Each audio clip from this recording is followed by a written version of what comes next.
El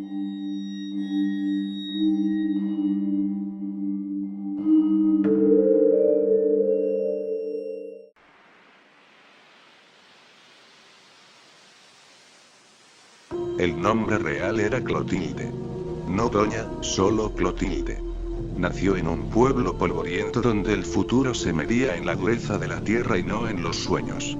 Su padre, un hombre parco y trabajador, murió cuando ella era joven, dejándole a su madre no una herencia de bienes, sino de expectativas. Clotilde debía ser alguien. Clotilde no era de una belleza tradicional, pero poseía algo más peligroso, una presencia imponente y unos ojos de color ámbar que parecían penetrar las máscaras de la gente. Soñaba con la capital, con luces que no temblaran y con hombres que la miraran como a una reina, no como a una sirvienta de rancho. Ahorró durante años, vendiendo tejidos y pasteles rancios. El día que se fue, solo llevaba una maleta gastada y un espejo de mano con el marco de plata. Este espejo era su único talismán, el juramento de que, sin importar lo que pasara, ella siempre mantendría una imagen de dignidad.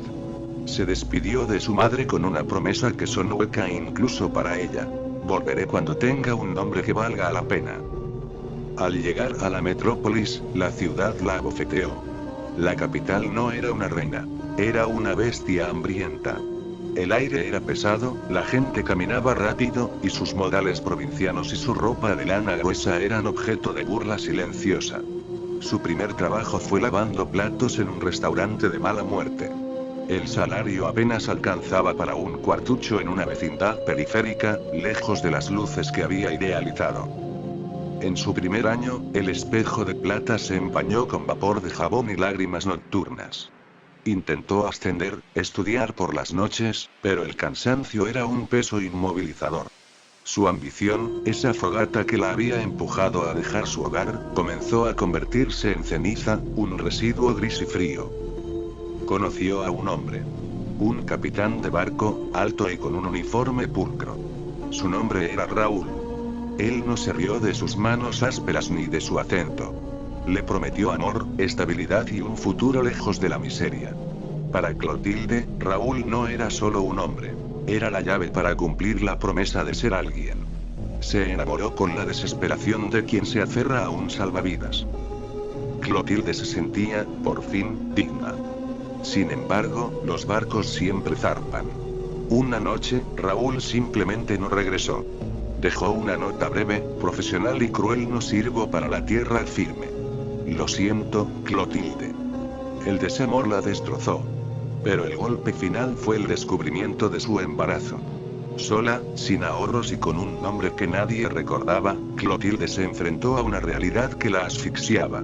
El espejo de plata ya no reflejaba ambición, solo terror. El embarazo terminó de romper los pocos lazos que Clotilde tenía con su vida pasada. El mundo laboral le cerró las puertas ante la evidencia de su estado, y la vergüenza social la obligó a mudarse a un barrio aún más ruinoso. Dio a luz a un niño en la soledad de su cuartucho, un niño que fue su única luz, su única razón de luchar. El espejo de plata se guardó. Ahora, Clotilde solo veía el reflejo del hambre en los ojos de su hijo. La lucha por la supervivencia la llevó a trabajos cada vez más degradantes: lavandería clandestina, coser en talleres insalubres. La necesidad era una tormenta constante que la obligaba a sacrificar cada hora de descanso, cada gramo de dignidad que le quedaba. La desesperación la condujo a la calle. No a la calle de las luces brillantes, sino a una arteria de la ciudad donde la noche se vendía y se compraba. Ella no iba para vender nada, sino para observar, para entender cómo funcionaban las reglas de ese infierno. Vio a mujeres de todas las edades, algunas maquilladas con maestría, otras con la desesperación desnuda. Vio hombres con trajes caros y ojos vacíos, y otros con la brutalidad estampada en el rostro. Se dio cuenta de que ese era el único lugar donde la belleza, el porte o incluso la edad no eran requisitos, sino precios. Si tenías un cuerpo, tenías una mercancía. Una de las mujeres, de nombre Dalia, se acercó a ella. Dalia era dura, pero con un vestigio de amabilidad profesional. ¿Qué miras, hermana?, preguntó Dalia, fumando un cigarrillo con parsimonia. Clotilde bajó la mirada, incapaz de mentir. Miro la salida, susurró. Dalia sonrió tristemente. Esto no es una salida, es un atajo. Y todos los atajos llevan al mismo precipicio. Pero al menos, el precipicio es cálido y te da para comer. Dalia le preguntó por su vida, por su hijo. Clotilde, por primera vez, se desahogó. La necesidad de proteger a su hijo, de asegurarle una vida que ella nunca tendría, era más fuerte que cualquier convicción moral. Dalia le dio un consejo crudo si iba a hacerlo, que lo hiciera como un negocio. Que nunca mezclara el cuerpo con el alma. Que se creara una muralla de hielo alrededor de su corazón. Clotilde regresó a su cuartucho, sintiendo la náusea del terror, pero la necesidad era un motor más poderoso. Besó a su hijo, sabiendo que la mujer que volvería a esa habitación ya no sería la misma. Se miró en el espejo de plata, sacando de nuevo su viejo talismán. El reflejo era de pánico, pero también de una frialdad recién descubierta. La ambición de la juventud se había transformado en la resolución de la madre. Iba a vender su cuerpo para comprarle un futuro a su hijo. El día que Clotilde cruzó el umbral del bar El Velo Dorado, se puso el medallón de oro de Raúl bajo la blusa, sintiendo el metal frío contra su piel. Lo usó como un ancla, un recordatorio de que su corazón ya estaba roto y que, por lo tanto, no había nada que perder. Dalia la había ayudado a vestirse. Un vestido oscuro, demasiado ceñido, y un maquillaje fuerte que escondía la ingenuidad de sus ojos. Le enseñó las reglas no escritas: nunca aceptar bebidas mezcladas, no ir a lugares desconocidos sola y, sobre todo, poner el precio y no aceptarlo. Tú eres Clotilde. Una mujer elegante, con experiencia. No una niña asustada, le instruyó Dalia. Clotilde se paró en el bar, rodeada de olores a tabaco, perfume barato y alcohol. Los hombres se acercaban. Al principio, sus intentos de conversación eran torpes, su sonrisa forzada. Rechazó a varios por su brutalidad evidente o su aspecto sucio. Estaba buscando la transacción más rápida, la que dejara menos residuo emocional. El primero fue un hombre de negocios, de mediana edad, con un traje caro.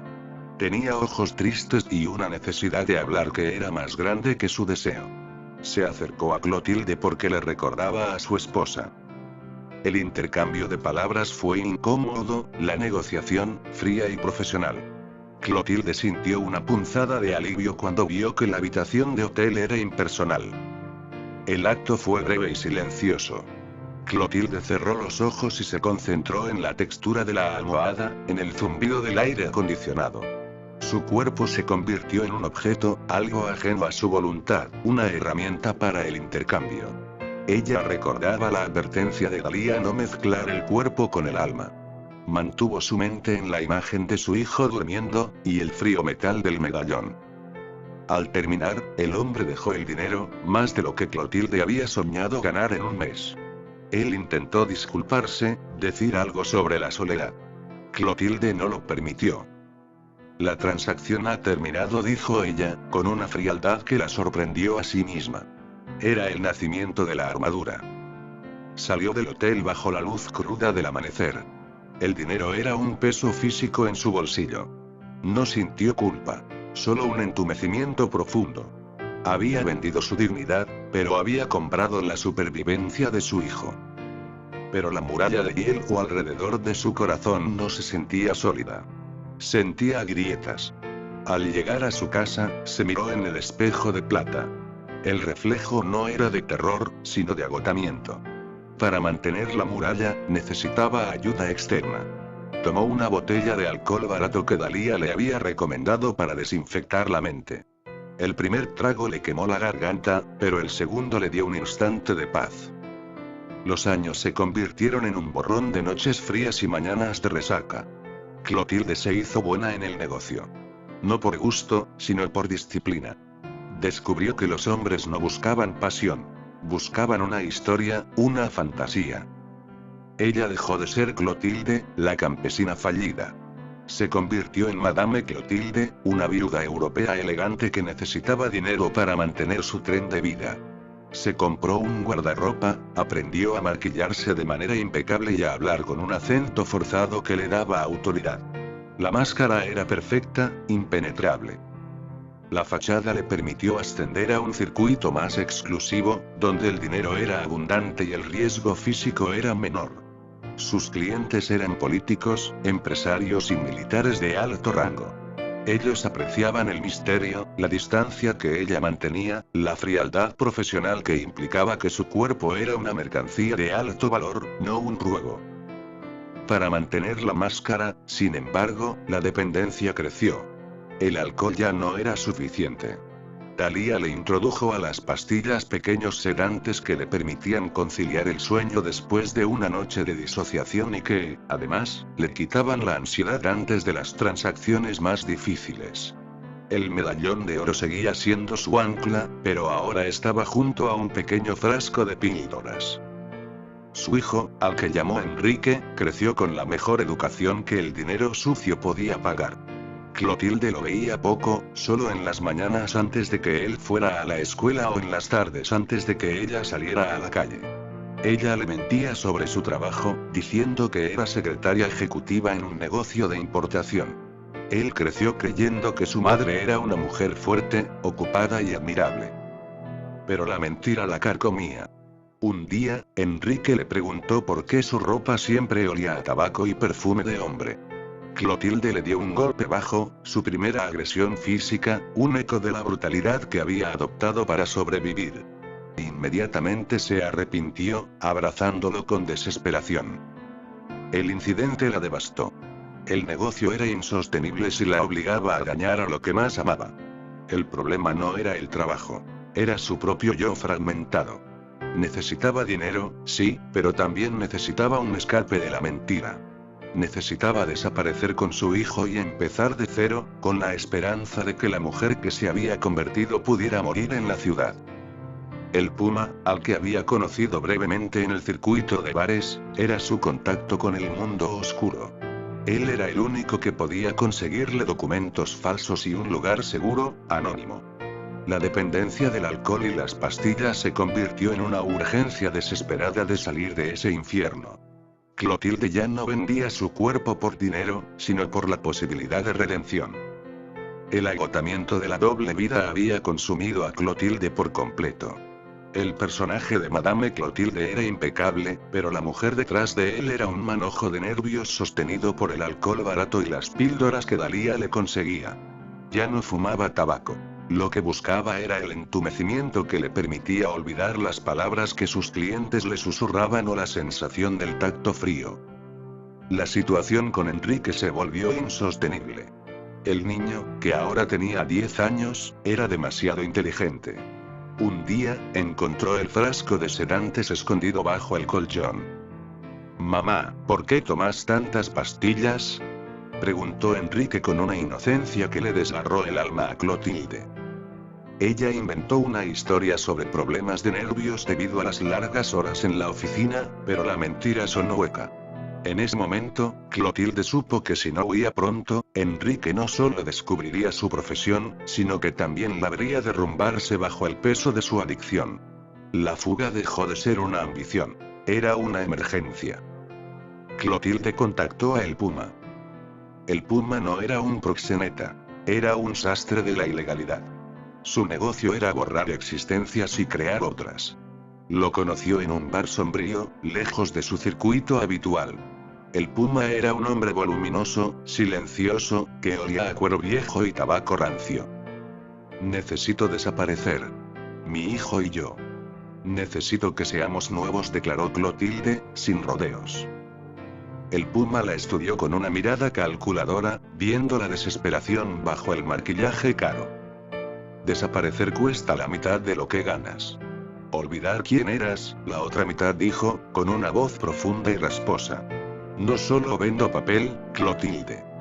Vendo una nueva vida sin rastros.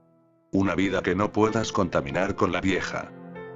El precio que puso el Puma era astronómico, todos los ahorros de Clotilde. Pero además, exigió un último favor de alto riesgo. «Tengo un cliente. Un hombre muy importante, de la policía. Está dejando un registro de sus transacciones, por miedo a un chantaje. Quiero la libreta, Clotilde. Si se la das, te doy los papeles y un lugar lejos, un agujero donde nadie te buscará. Clotilde sintió el miedo helado. Entrar en ese nivel de criminalidad era el último escalón. Pero miró el medallón bajo su blusa, pensando en Enrique. Lo haré, aceptó. El plan era simple, sucio y dependía de la confianza de su cliente. Clotilde sabía que si fallaba, no solo perdería su dinero, sino que su vida y la de su hijo estarían en peligro de muerte. La ansiedad se disparó a niveles insoportables. Al salir del encuentro, no fue al bar a buscar una cita.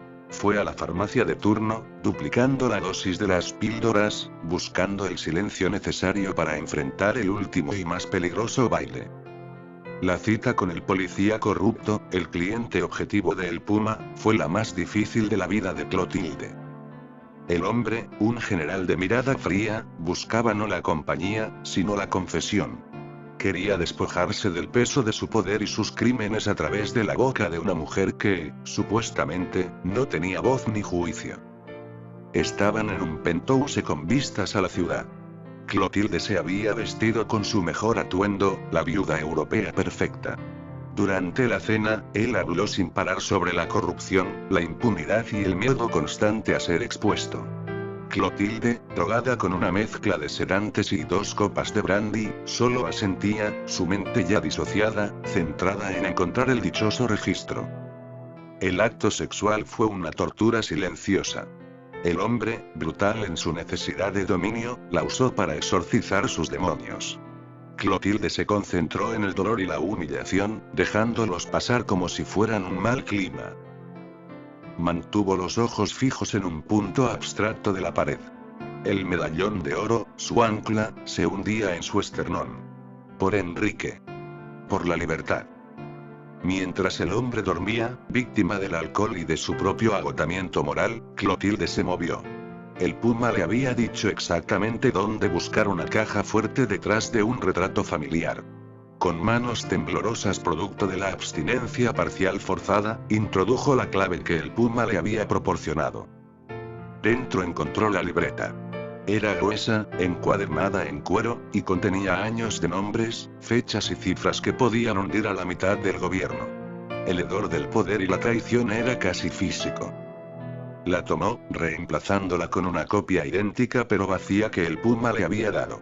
El corazón le latía contra las costillas como un pájaro herido. Mientras salía, su pie tropezó con un pequeño taburete. El sonido, en el silencio del penthouse, fue ensordecedor. El general gruñó, sin despertar del todo. Clotilde se congeló en el umbral, su respiración superficial. Se mantuvo inmóvil hasta que el sueño del hombre se hizo profundo de nuevo. Cuando llegó a la calle, el amanecer estaba tiñendo de violeta el horizonte. No sintió euforia por el éxito, solo una náusea abrumadora. La libreta era un peso frío y siniestro en su bolso. El alivio por haber terminado el juego fue opacado por la conciencia de que ahora era, de facto, una criminal buscada por personas muy peligrosas. Necesitaba las píldoras, pero se obligó a no tomarlas. Si se drogaba ahora, no podría encontrarse con el Puma. La abstinencia comenzó a manifestarse como sudor frío y una sensación de que los edificios se inclinaban sobre ella. Se dirigió a la estación de autobuses para esperar la hora de la cita, usando el miedo para mantenerse cuerda. El regreso de Clotilde a casa fue una farsa. Besó a Enrique, que ya no devolvía el afecto con entusiasmo, y le dijo que tenía que salir de viaje de negocios de inmediato. Antes de partir, se dirigió al banco. Sacó hasta el último centavo de sus cuentas, dejando solo lo necesario para no despertar sospechas. El dinero, en fajos apretados, era la materialización de sus años de dolor. Era un consuelo amargo.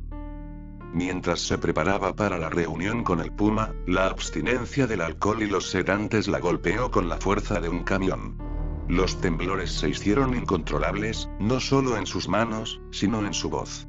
La máscara de Madame Clotilde se agrietó por primera vez. Se miró en el espejo de plata.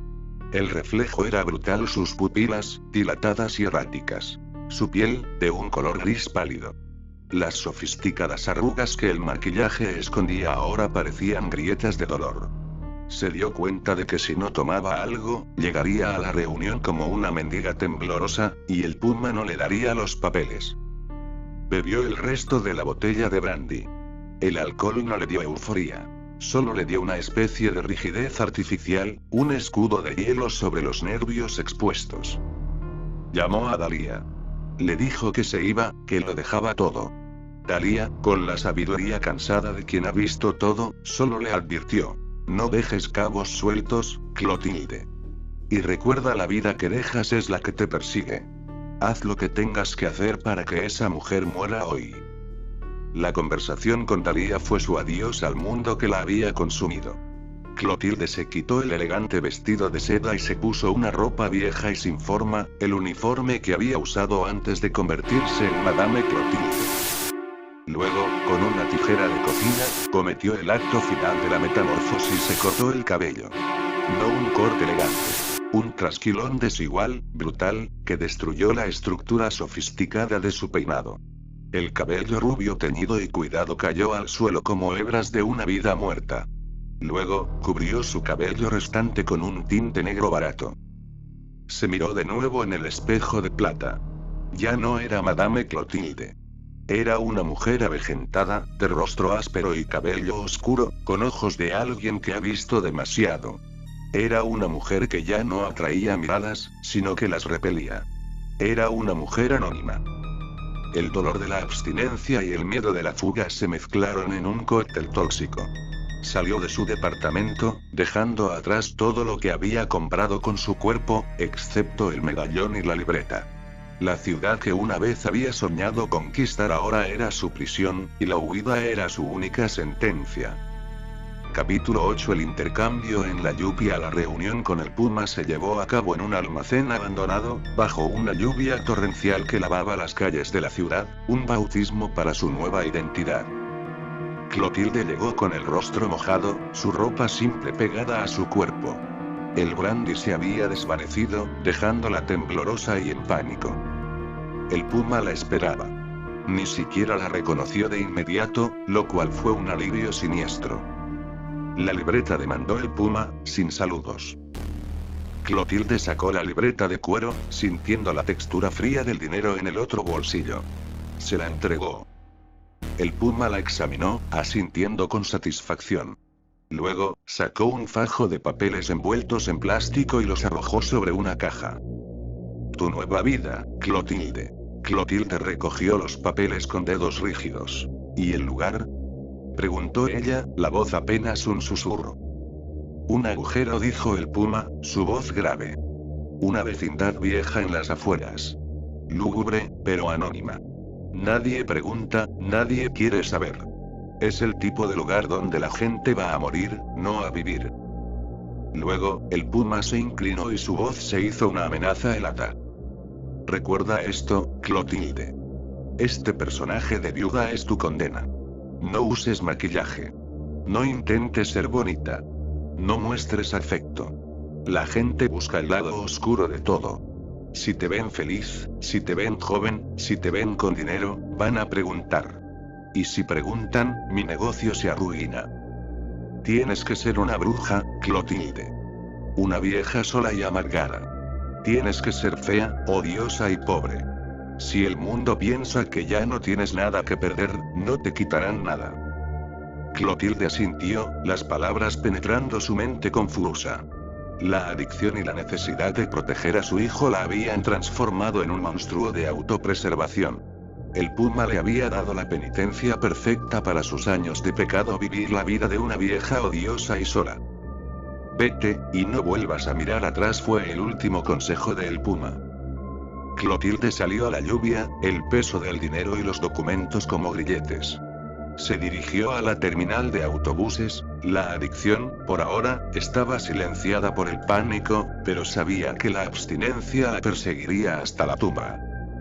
El viaje en autobús con Enrique fue largo y miserable. Clotilde se sentó rígida, con los ojos hundidos, el tinte barato goteándole por la frente. Enrique, confuso por el cambio repentino de ambiente y la transformación física de su madre, se acurrucó lejos de ella. Mamá, ¿por qué te cortaste el pelo tan feo? ¿Y por qué estamos yendo tan lejos? Preguntó el niño. Es un lugar seguro, hijo. Un lugar donde podemos ser solo nosotros, mintió Clotilde, su voz áspera por la falta de uso y la deshidratación. La adicción era un monstruo que devoraba su cerebro. En el autobús, la abstinencia se manifestó en visiones fugaces de sus clientes. Veía los rostros de los hombres, susurrándole nombres y peticiones obscenas. Para combatirlo, Clotilde se aferró a la última botella de alcohol que había comprado. Cada trago era una tregua, un parche temporal sobre la herida abierta de su mente. Llegaron a un distrito de la ciudad que olía a olvido. El lugar era una aglomeración de vecindades viejas, llenas de ropa colgada y gatos flacos. El agujero que el Puma le había prometido era el número 71 en la peor de esas vecindades. El patio central era pequeño, lleno de figuras sombrías y miradas desconfiadas. La gente que vivía allí tenía el mismo aire de resignación que ella había visto en su pueblo natal. El departamento 71 era una celda. Pequeño, húmedo, con una sola ventana que daba al patio central. Clotilde sacó sus últimos fajos de dinero y le pagó la renta adelantada a la dueña, una mujer vieja y silenciosa. Enrique se sentó en el suelo, llorando, asustado por la miseria repentina. Mamá. Quiero mi casa. Quiero mis juguetes.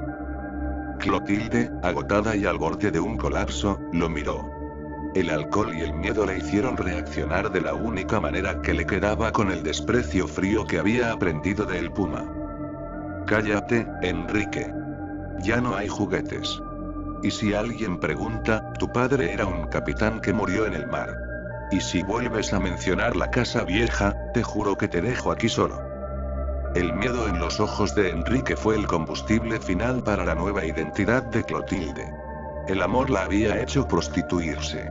El miedo la estaba volviendo una bruja. Su hijo se encogió, aterrorizado por la extraña y vieja mujer en la que se había convertido su madre. Esa noche, Clotilde quemó todos los documentos viejos en un pequeño brasero de carbón, observando cómo la ceniza de Madame Clotilde flotaba hacia el cielo. El olor a papel quemado era el olor de su pasado. Se acostó en el colchón duro, sintiendo la abstinencia regresando con fuerza. El miedo a ser descubierta y el terror a volver a ese camino oscuro se mezclaron. El único objeto que la vinculaba a su vieja vida era el medallón de oro. Lo tomó, lo besó, y se lo guardó. Era la única prueba de que alguna vez había amado y había sido amada, aunque esa historia fuera ahora parte de la gran mentira. La vida en la nueva vecindad fue un infierno de abstinencia disfrazada de reclusión. Clotilde, ahora María, se encerró en el 71. El miedo a que alguien descubriera su verdadera identidad, su pasado como trabajadora sexual de alto perfil y su historial criminal con el Puma, la hizo paranoica. Ella adoptó la regla del Puma al pie de la letra: sé fea, sé hostil, sé invisible. Su adicción al alcohol y las pastillas se transformó en una dependencia a la soledad y al odio. Cada vez que alguien, como el niño gordo y torpe de la vecindad o el vecino flaco y holgazán, se acercaba, Clotilde experimentaba un ataque de pánico interno, temiendo ser reconocida o juzgada. Su respuesta instintiva era el ataque. Comenzó a inventar el personaje. Sacó el viejo uniforme de capitán bicicleta de Raúl de su memoria, glorificándolo. Su viudez se convirtió en su única credencial moral, su único argumento para su superioridad social. Se comportaba con una rigidez y una histeria que la hacía parecer desquiciada. Cuando veía al niño del barril, el chavo, que olía a abandono, Clotilde sentía un escalofrío. Ese niño era el espejo de la miseria y el hambre que ella había vendido su alma para evitarle a Enrique. Lo odiaba y lo temía a partes iguales. Su respuesta hacia él era una mezcla de desprecio y patetismo, a veces dándole un café, a veces un golpe. La gente de la vecindad, al ver su comportamiento errático, su maquillaje excesivo, un último vestigio de la madame, sus reacciones histéricas y su reclusión, le puso el apodo perfecto: la bruja del 71. Clotilde se aferró a ese apodo. Ser una bruja era mejor que ser una ramera. Ser temida era mejor que ser deseada. La bruja del 71 se convirtió en el muro final de su adicción. Su rabia y su paranoia eran ahora la droga que la mantenía sobria y, sobre todo, viva. El número 71, ese pequeño agujero lúgubre, era su celda autoimpuesta. Era su refugio final, un lugar donde su pasado moría un poco más cada día y donde el fantasma de Clotilde, la mujer real, estaba finalmente en paz. O al menos, en un profundo y perpetuo silencio. El medallón de oro, su último tesoro de la verdad, se quedó colgado en su cuello, la única reliquia de su juventud y su fracaso. Cada mañana, al despertar con la resaca y el peso del engaño, se miraba en el espejo de plata. Ya no buscaba la belleza. Solo verificaba que la máscara de la bruja seguía intacta.